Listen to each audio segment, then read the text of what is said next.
Inuna ng Duterte Youth Party List at Bagong Henerasyon Party List groups ang desisyon ng COMELEC na suspindihin ang kanilang proklamasyon dahil sa mga nakabinbing kaso laban sa kanila. Naon na naman ang naiproklama kahapon ang 52 iba pang nanalong party list. Balitang hatid ni Sandra Aguinaldo. 52 nanalong party list ang pinroklamang sila ang kakatawan sa marginalized at underrepresented na sektor at pupuno sa 63 slots sa House of Representatives. Tig-3 upuan na makukuha ng Akbayan at Tingog party list dahil nasa top 3 sila ng mga pinakamaraming boto ayon sa National Board of Canvassers o NBOC. Ang sumunod na 3 party list na 4Ps, ACT-CIS at Ako Bicol, makakakuha ng tig-2 upuan. Pinroklama na rin ang 47 natitirang party list na makakakuha ng tig-1 pwesto.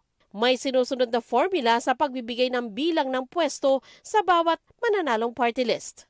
Hanggang mabuo nila ang 20% ng kabuuang bilang ng mga miyembro ng Kamara, alinsunod sa Party List System Act. 2 pang party list ang nanalo pero hindi pinroklamang ang Duterte Youth na nasa top 3 ay makakakuha ng 3 seats at ang Bagong Henerasyon Party List na nakakuha ng sapat na boto para mabigyan ng 1 upuan.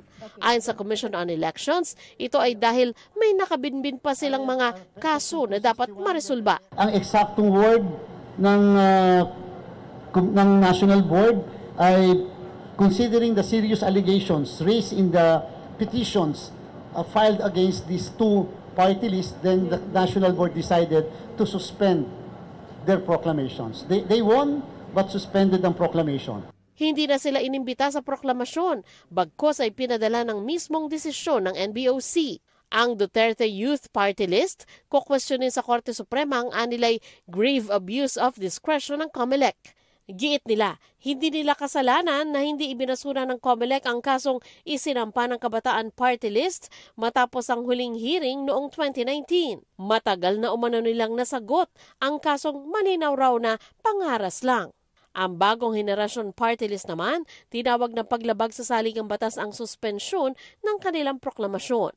Handa raw silang harapin ang anumang reklamo, kahit kailan at kahit saan. Pero hindi pa nila maayos na isinasa publiko ang naturang reklamo.